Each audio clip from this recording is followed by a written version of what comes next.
defesa, minha senhora, como é bem sabido, não temos aqui um Ministério da Guerra, mas da Defesa. Que eu saiba, só houve uma violação da lei internacional.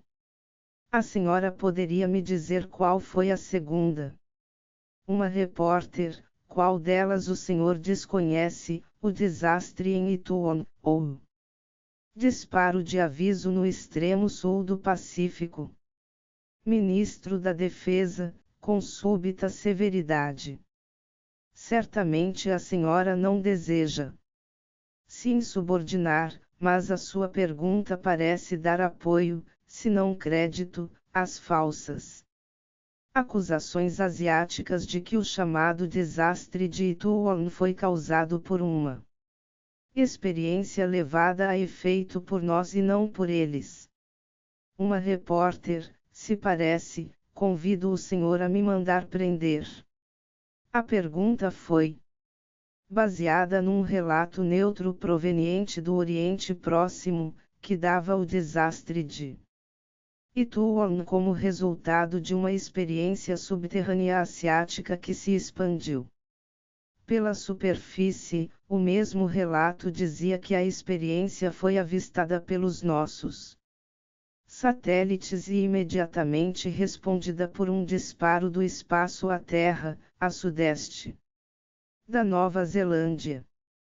Mas já que o senhor o sugere, o episódio de Ituon foi também o resultado de uma experiência nossa. Ministro da Defesa, esforçando-se por ser paciente. Reconheço que os jornalistas devem ser objetivos. Mas sugerir que o governo de Sua Supremacia tenha violado deliberadamente uma repórter: Sua Supremacia é um menino de 11 anos e falar em seu governo é não somente arcaico, como também uma tentativa desonrosa e até barata de fugir à responsabilidade de uma total negativa do seu próprio moderador. Minha senhora, modere o tom de suas.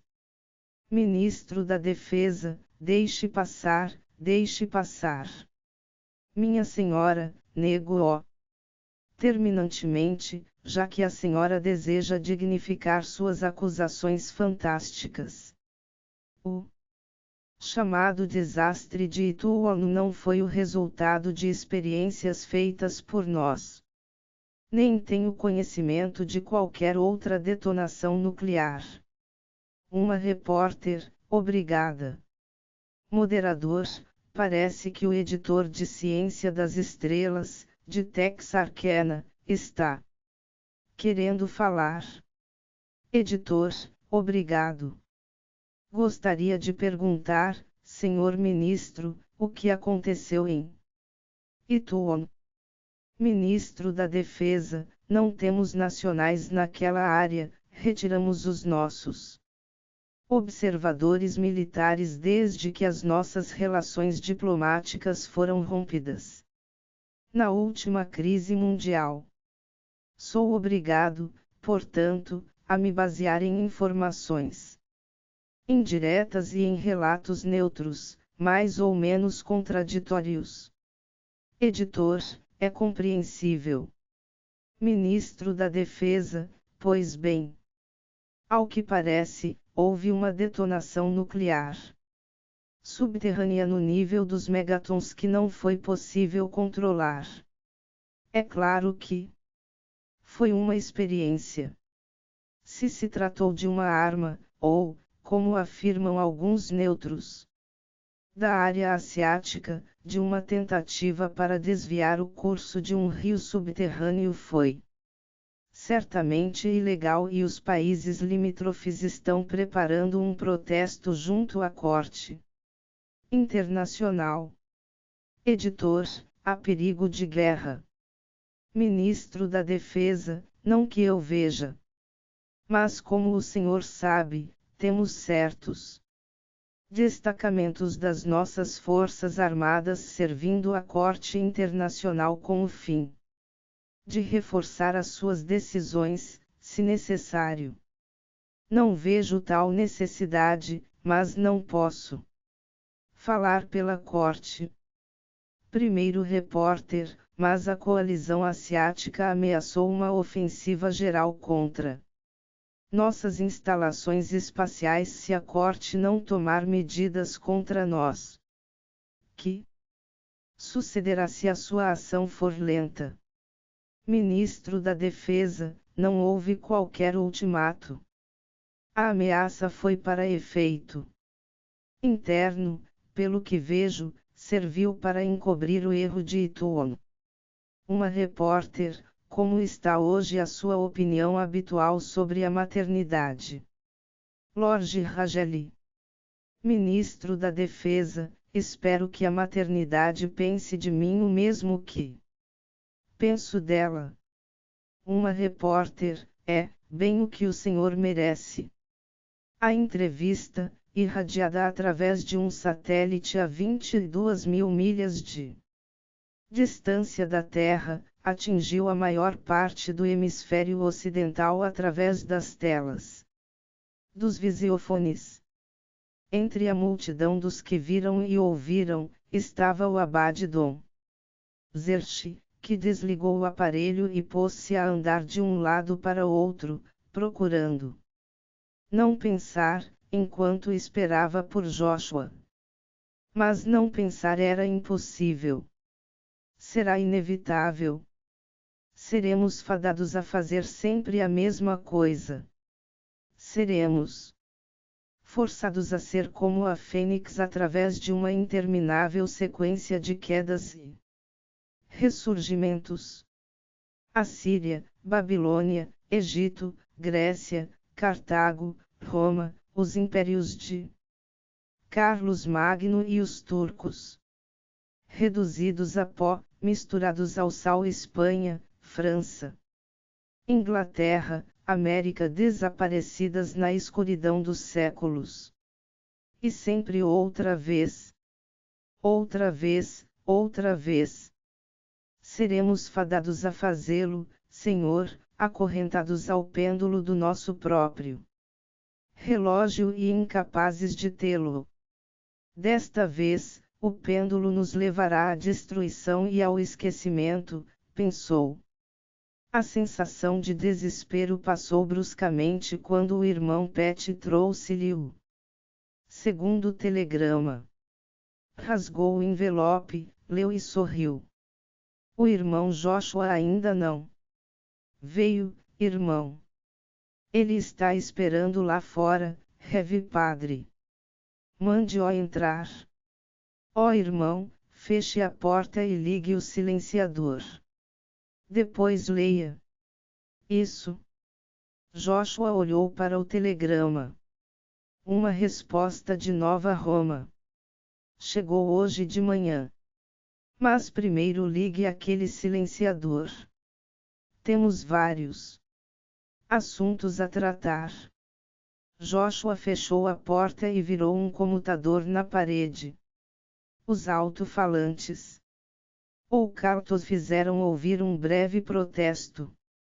Quando cessaram, as propriedades acústicas da sala estavam mudadas. Dom Zerchi indicou uma cadeira ao monge que, em silêncio, pôs-se a ler o primeiro telegrama. Nenhuma providência deverá ser tomada aí com relação à Cooperegrinatur. Grex leu alto. Você tem de berrar com aquela coisa ligada, disse o abade indicando o silenciador. O quê? Apenas estava lendo. Então o plano está cancelado. Não fique assim tão aliviado. Esse telegrama veio hoje cedo. Este chegou agora de tarde. O abade jogou-lhe o segundo telegrama. Primeira mensagem de hoje sem efeito. Como Peregrinatur deve ser reativada imediatamente.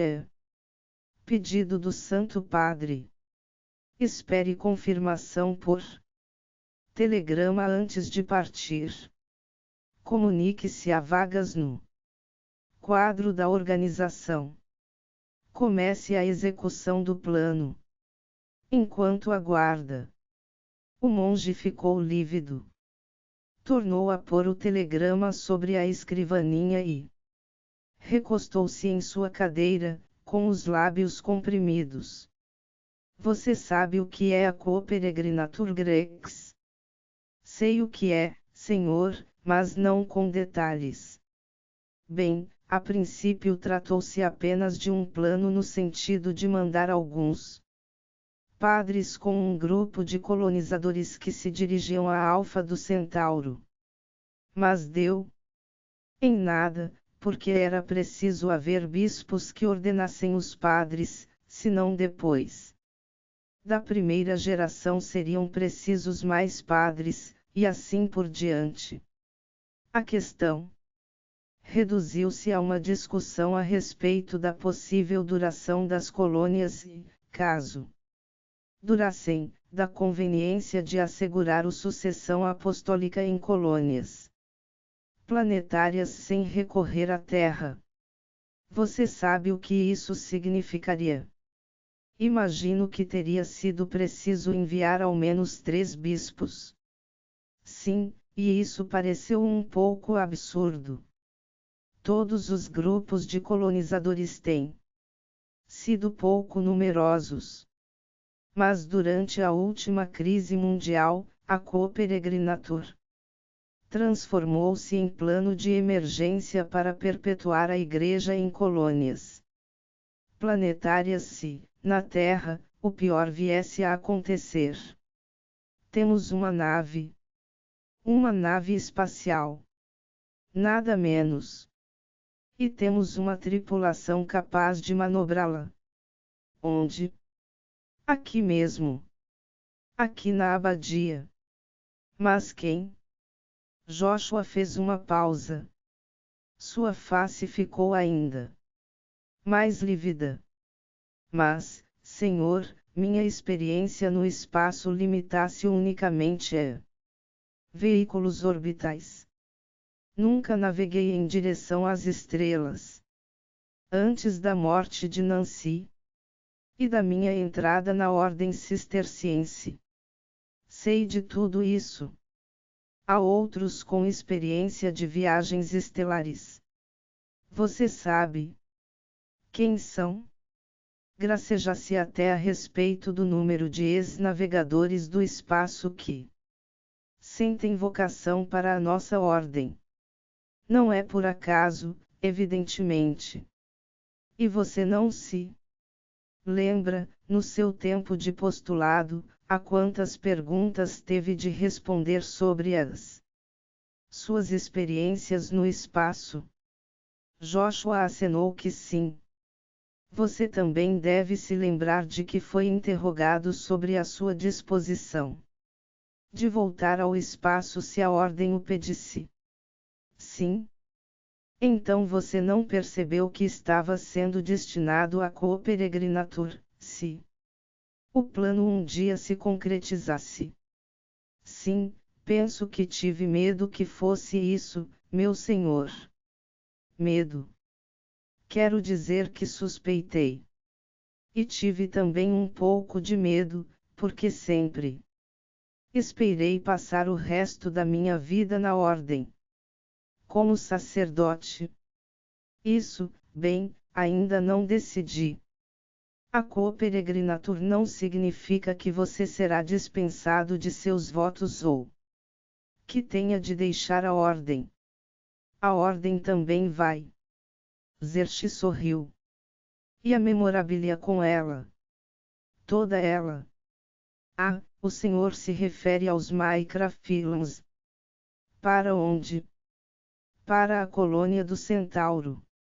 Quanto tempo ficaríamos lá, senhor? Se forem, nunca mais voltarão. O monge respirou fundo e olhou fixamente para o segundo telegrama sem parecer vê-lo. Esfregou a barba, pensativo. 3 perguntas, disse o abade. Não responda já, mas vá pensando bem nelas. Primeiro,